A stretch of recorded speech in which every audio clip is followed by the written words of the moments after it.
É você mesmo. Bem-vindos a mais um vídeo do canal Lanterna. Aê!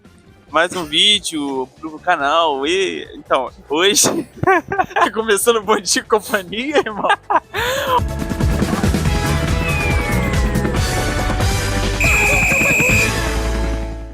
Hoje nós vamos finalmente nos atualizarmos com o calendário do Brasileirão. Exatamente. A gente vai falar dos jogos que ainda vão rolar, do que a gente está esperando, né?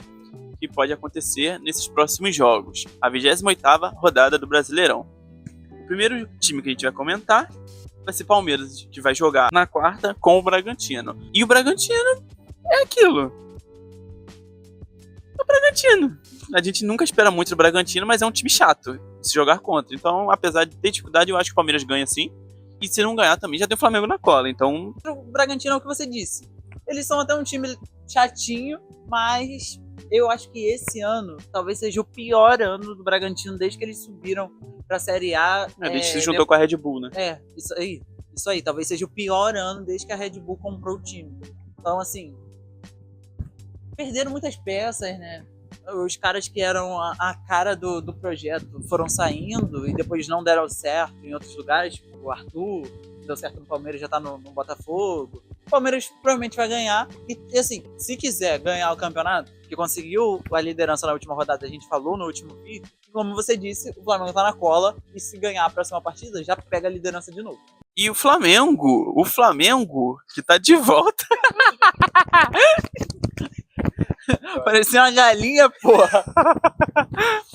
E o Flamengo que vai jogar um clássico com o Botafogo. Botafogo, bom que a gente já mata logo dois times de uma vez só, nos comentários aqui. Flamengo, acho que vence a partida. Tem um time melhor, faz uma temporada bem melhor do que a do Botafogo, mas é aquilo, clássico é clássico. A gente viu aí o Vasco e o Flamengo jogando, a gente achando que o Flamengo ia passar o carro e foi empate. Então, não dá pra subestimar o Botafogo, porém, eu acho que o Flamengo vai ser melhor sim. Inclusive, eu vi um comentário essa semana em um programa falando sobre o Luiz Araújo, que desde que o Luiz Araújo saiu do time do Flamengo, foi o comentário da pessoa, não lembro agora exatamente qual foi o jornalista que comentou sobre, nem se foi jornalista mesmo, porque a gente sabe que tem muito jogador, né, nos programas e tal, mas ele estava afirmando, né, que na opinião dele, desde que o Luiz Araújo saiu do time titular, o Flamengo perdeu muito dessa intensidade e desse poder ofensivo que o Flamengo estava tendo em toda a temporada. Eu não sei se eu concordo totalmente, mas eu afirmo que sim, o Luiz Araújo é um jogador diferente, pelo menos a capacidade ofensiva dele é bem potente, né? Se é a palavra certa que eu posso dizer. Com o time do Botafogo em baixa, eu não consigo ver um resultado diferente de uma vitória do Flamengo. Talvez um empate, mas ainda acho que o Flamengo vai sair vencedor sim. Assim, eu acho que eu não concordo tanto com essa fala sobre o Luiz Araújo, porque o Plata vinha muito bem. Ele tava jogando bem, eu quase engasguei. O Plata vinha muito bem, ele tava jogando bem e tal. E o Plata é um jogador mais criativo do que o Luiz Araújo. O Luiz Araújo dribla bem e tal, corre, mas é um jogador um pouco mais, como eu vou dizer, previsível, tá ligado? Ele tem as jogadas dele ali, ele consegue driblar, consegue passar, mas ele sempre faz mais ou menos a mesma jogada. Ele sempre cruza da mesma forma, sempre chuta no gol da mesma forma. Então ele sempre meio que se movimenta do mesmo jeito quando ele joga pela direita. E o Plata é um jogador mais polivalente, ele consegue mais oscilar por outras partes do campo e ser um pouco mais criativo. Tanto é que ele já deu o corta-luz de cabeça, pô. Subiu pra cabecear, desceu, tirou o zagueiro, Pedro fez gol numa partida lá no Mundial e tal. Só que, realmente, o Luiz Araújo é um jogador de muita intensidade e vinha ajudando muito bem o Flamengo. Mas, assim, as últimas partidas que ele entrou, ele não entrou tão bem. Então, eu acho que contra o Botafogo, muito por conta da última partida, né, Flamengo-Bahia, que o Flamengo perdeu, o Felipe Luiz tem que entrar com um time titular, a maior força ofensiva possível. Então, se for o Luiz Araújo, o jogador que tá apresentando melhor performance nos treinos, tem que ser ele sim a entrar. Bom, outro clássico da rodada é Santos e Corinthians. Dois times que não empolgam, dois times que estão em baixa. O Corinthians melhor na tabela do que o Santos, sim, mas clássico. É um clássico, como você disse, tudo pode acontecer. Assim, o Santos tem aqueles lapsos durante o campeonato, conseguiu umas vitórias que ninguém imaginava, e pode ser que aconteça contra o Corinthians também. Mas eu acho que provavelmente não vai acontecer. O Santos é um time muito pouco criativo, né? E as peças de meio de campo, que pra mim são a parte mais importante de um time, do Corinthians, são melhores do que as do Santos. Então, dominando essa posse de bola ali no meio de campo, provavelmente o Corinthians vai conseguir ganhar essa partida. Ainda mais que o Santos colocou todas as esperanças dele no Neymar, e o Neymar não joga mais esse ano. Já que tu falou do Neymar, então, pergunta polêmica, pensa rápido. Qual é melhor, Santos com o Neymar ou sem Neymar? Sem Neymar. E o terceiro clássico que vai acontecer na rodada é o Clássico Mineiro. Clássico esse que já aconteceu na Copa do Brasil e vai voltar a acontecer agora no Brasileirão. Cruzeiro e Atlético vêm de realidades diferentes no campeonato. Totalmente. Mas pode ser jogão. Eu fiquei meio decepcionado, pra ser verdade, com os jogos da Copa do Brasil, porque eu afirmei que seriam 2 jogaços. E beleza, não foram jogos mortos, mas que eu esperava mais. Então eu espero que pelo menos agora no Brasileirão eles façam juiz à história desse clássico e dos times e façam um jogo digno de quem tá assistindo, e principalmente dos torcedores que vão estar pagando ingresso para assistir isso. O Hulk faz uma temporada muito abaixo. Inclusive falou que talvez ele saia, né? Tá aí com esse papo de não quero mais jogar, não quero mais ser capitão, então tá um clima meio esquisito no Atlético. A braçadeira de capitão ele já abandonou desde que o São Paulo chegou. Foi uma das primeiras coisas que ele fez foi dizer que não queria mais ser capitão, porque ele não queria atrapalhar a questão de o capitão que tem o direito de falar com o juiz e tal, mas ele diz ele que estava sendo muito visado em questão de cartões amarelos. Então, para tentar tirar um pouco disso, ele abriu mão da faixa de capitão. Questão de temporada tá muito abaixo. Acho que dá pra afirmar que é a pior temporada do Hulk no Atlético, desde que ele chegou no time. Eu vi uma estatística que os últimos 8 gols do Hulk foram de bola parada, seja de pênalti ou falta. E ele que... no Brasileirão... Ele estava sendo um jogador que fazia gol de bola rolando, driblava goleiro, e agora não tá acontecendo. Eu não posso afirmar isso porque foi um comentário que eu vi, mas eu vi um torcedor do Atlético dizendo que no Brasileirão é 1 ano que o Hulk não marca gol com bola rolando. O Brasileirão tem 1 ano já. Então, para um atacante do tamanho do Hulk, é muito tempo sem marcar gol com bola rolando. Não existe um atacante como o Hulk não ter gol com bola rolando esse tempo todo. Ainda mais por causa da importância que ele tem no Atlético desde que ele chegou. Ele que foi cara aí do título da Copa do Brasil, né, do Atlético. E depois disso, ele foi meio que em queda livre, né? Eu não sei se é por conta da idade, porque ele é um jogador mais veterano, né? Tá com 37 anos, se eu não me engano. Mas eu acho que não, porque fisicamente ele ainda tá muito bem. Ele sempre foi muito forte fisicamente, pode estar um pouco mais fraco. Mas assim, fisicamente ele parece estar bem. Eu acho que é mais uma coisa mental mesmo, é uma falta de confiança. Já que você falou essa questão fisicamente, eu lembrei logo do jogo do Fluminense com o Atlético Mineiro. Que o gol do Fluminense do Serna foi justamente isso. Quem tava marcando o Serna no contra-ataque era o Hulk. E ele não chegou nem perto. Beleza, o Serna é muito mais novo, o Serna tem 26, 27 anos. Mas o Hulk não chegou perto de alcançar o Serna na corrida. Então talvez essa questão física pese sim. Pode não ser o fator principal, mas com certeza pesa.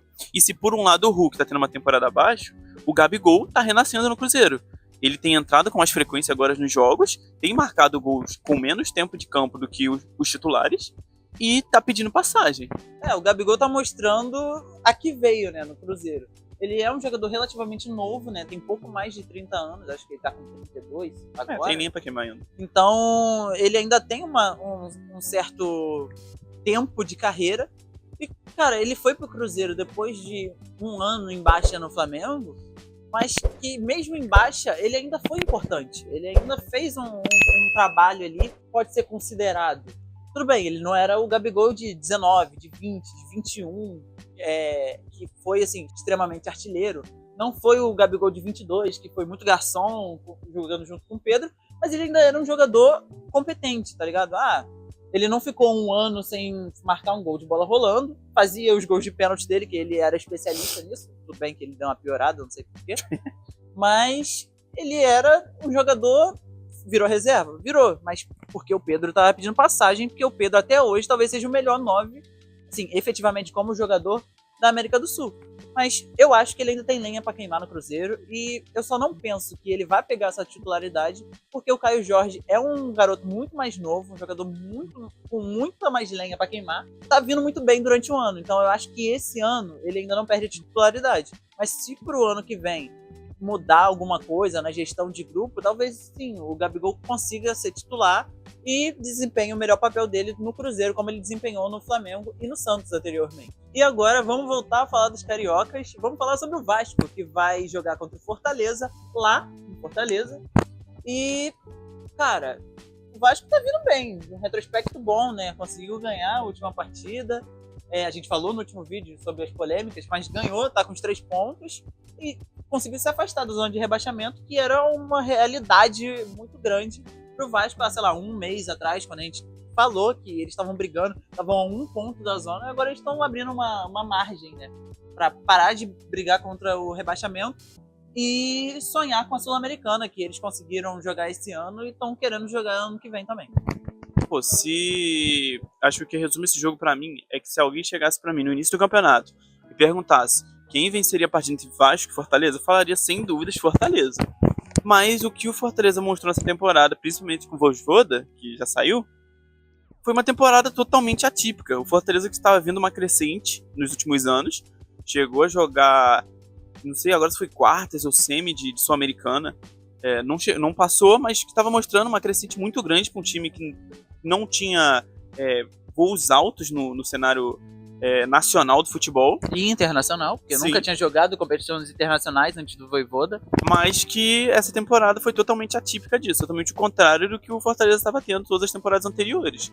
Então hoje eu consigo ver sim o time do Vasco acima do Fortaleza, um futebol um pouco mais bem jogado, principalmente com a chegada do Robert Renan na defesa, que auxiliou bastante nessa questão que o Diniz gosta tanto e não larga, que é a saída de bola. E principalmente o protagonismo do Ryan no ataque. Alguém precisava puxar essa responsabilidade no ataque do Vasco, desde que o Payet foi embora e o... Eita, hajamos luz.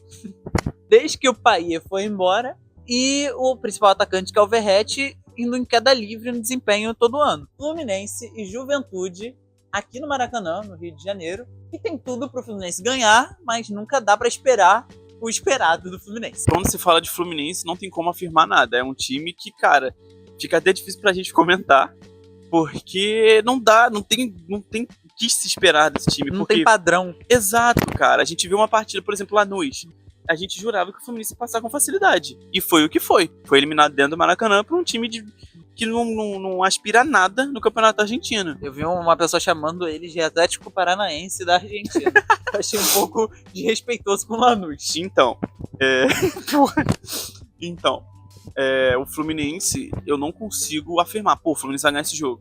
Pra mim é mais fácil dizer que o Fluminense vai tropeçar e empatar ou perder pro Juventude do que conseguir ganhar. Até porque a gente falou, subiu o dia, novo trabalho, tava bem, perdeu pro Mirassol. O Fluminense tem esse histórico de perder pontos para times que supostamente são menores, né? O Fluminense não consegue se impor como um dos 12 grandes e vencer partidas que teoricamente teriam que ser fáceis. O Fluminense trocou de técnico, mas o Zubeldia não mostrou que veio. Eu falei no último vídeo, quando ele chegou, que o Zubeldia é um técnico nota 7, é um técnico mediano, e o time do Fluminense ia ser mediano, mas ia melhorar, porque tava muito ruim. Aí agora ia ser mediano. E tá mostrando mais ou menos isso.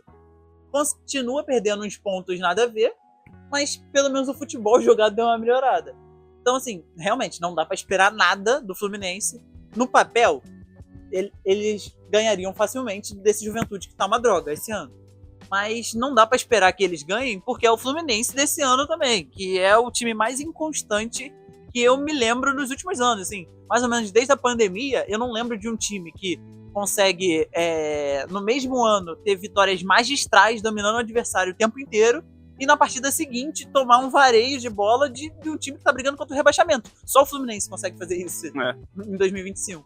Então é muito bizarro pensar que um time que ganhou a Libertadores tão recentemente tá tão mal e vai continuar mal, pelo jeito. Mas realmente não dá pra esperar nada e o Fluminense pode perder, pode empatar, pode ganhar e vai ser uma caixinha de surpresas essa partida. Então se você gostou desse vídeo, não esquece de dar like, compartilhar, curtir de novo, curte 3, 4, 5 vezes, usa 5, 6 contas, faz o que você quiser para ajudar a gente e não esquece de se inscrever para a gente poder conseguir alcançar os nossos tão esperados 100 inscritos. A gente tá falando todo vídeo e a gente quer muito chegar, então compartilha aí, manda pra família, pro periquito, pra criança do tablet que tem na tua família, pega o celular e bota lá no YouTube e se inscreve aqui no canal, tá ligado? E é isso aí, valeu e até o próximo vídeo.